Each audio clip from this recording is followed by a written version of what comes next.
Students, welcome to the class. आज हम non neoplastic disease of bones continue करेंगे and will discuss about the osteoporosis. Osteoporosis से पहले osteopenia के बारे में जान लें। ऑस्टियोपीनिया जो होता है, it is a decrease bone mass both the calcium and the bony matrix content, और ये एक ही स्पेक्ट्रम में होता है। मतलब osteopenia is 1 to 2.5 standard deviation below the mean, while osteoporosis is 2.5 standard deviation above the mean. So इसमें दो तरह के ऑस्टियोपोरोसिस मीन्स क्या है आपका कि बोन की डेंसिटी कम हो गई है, उसका मैट्रिक्स मटेरियल कम हो गया है, बोन में कैल्शियम कम है। There are two forms of osteoporosis, one is the senile and second one is the postmenopausal types. Okay, so patient will have a increase risk of fracture. Okay, तो clinical findings क्या होगी? Bone weak हो गई है, but patient को bone में pain होगा, mainly the old patients and the postmenopausal females.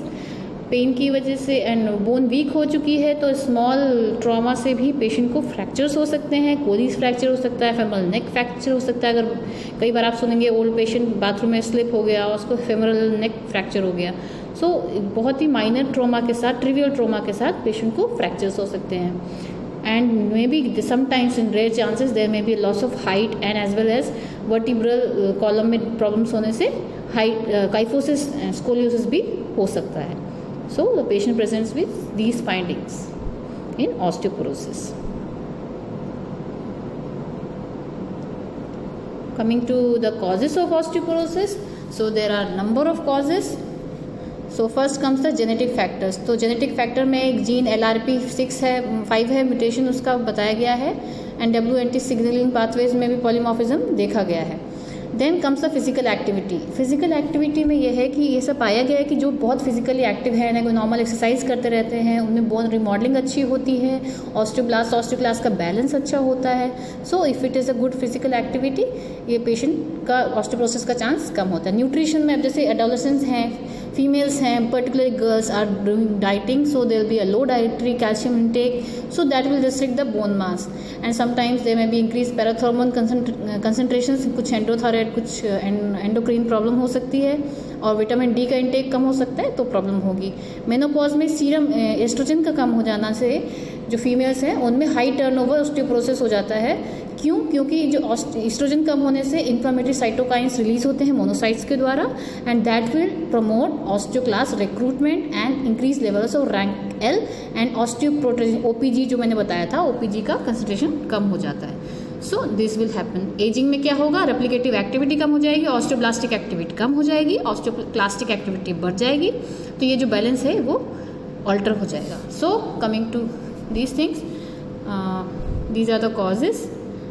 You should be thorough. Exercise में एक और पॉइंट मैं ऐड कर सकती हूँ कि जो रेजिस्टेंस एक्सरसाइजेज होती हैं जैसे कि weight training are much more effective to increase the bone mass, while repetitive endurance जैसे कि बाईसाइकिलिंग इतना बोन मास बढ़ाने में हेल्प नहीं करता।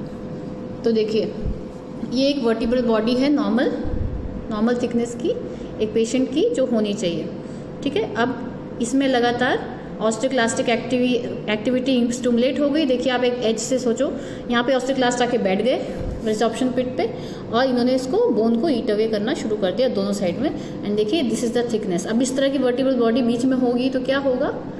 जो नॉर्मल जहाँ पे बोन हुआ करती थी वहाँ पे एक गैप आ गया, तो अब वो कोई एक्टिविटी अगर पेशेंट करता है, so he may have fractures in the vertebra, and उसके साइड इफेक्ट्स कई तरह के हो सकते हैं। Maybe it's a simple fracture, maybe there may be a injury to spinal cord. So this is an example of the osteoporotic vertebral body. तो trabecular bone thin हो चुकी है and it is become more porous, ये इतनी dense नहीं है। सो morphologically क्या इसका इंपॉर्टेंस है? इसमें क्या मिलेगा आपको? हिस्टोलॉजिकली नॉर्मल बोन होगी जिसकी क्वांटिटी थिकनेस उसकी वो डिक्रीज हो चुकी होगी। उसमें मतलब ये नहीं नॉर्मल मतलब समझ रहे हो, कोई मेलिग्नेंसी नहीं दिख रही है आपको, नॉर्मल बोन दिख रही है बट डेंसिटी कम हो चुकी है। एंड अगर पोस्टमेनोपॉजल सेनाइल है तो उसमें हर तरह की बोन्स इन्वॉल्व होंगी, और बट कुछ बोन्स जो होती हैं वो ज़्यादा इफेक्टेड होती हैं। और आपको जो ट्रैबिकुलर बोन्स प्लेट्स हैं जो हम रेगुलर पैथोलॉजिस्ट देखते हैं, it will be perforated and thinned out. So this is the morphology. What is the morphology? It is histologically normal bone that is decreased in quantity and it is become more porous and perforated. So I will show the picture. First we will show the pictorial representation. So you will understand. See the first above picture. This is the normal trabecular bone with that star-shaped osteocytes sitting in the trabecular bone, and you see the lamellated bone.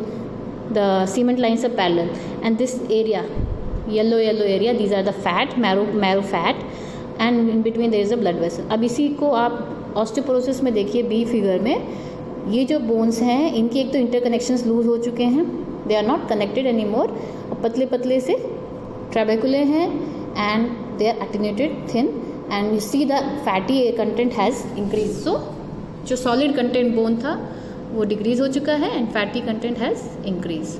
So this is the problem in osteoporosis. Now we will see the histological picture. So this is a picture of a osteoporotic bone. You can see how thin the lamellae are with the red arrow. There is loss of interconnections among the bony trabeculae, and as well as the osteocytes are also reduced because the bony area is reduced. And see how much is the fat. अगर आप bone की slide देखोगे तो इतना fat is not normal, इतना fat नहीं दिखता. बोनी जो लैमेला बोन है वो ज़्यादा दिखेगा, and fat areas are there but it is not so much. तो these white areas I have marked with the blue arrow, these are the fatty content. This is the histology. What you can write is thin cortical bone, thin trabecular bone, and increased fatty content. So this is the histological picture.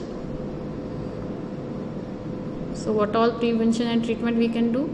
As I told, exercising stimulates the bony mass, so we can do the exercises, preferentially the weight training and the resistance exercises, not the routine repetitive type of exercise. Take the calcium and vitamin D supplements, and bisphosphonates can be taken, pharmacological treatment which includes the bisphosphonates which reduce the osteoclast activity, induce the osteoclast apoptosis. And then there is an denosumab anti-rankle antibody that blocks the osteoclast activation, so we can probably use that. So this is the osteoporosis topic. It's used very commonly, but it is an important topic. You should know about this. So if you like my class, subscribe the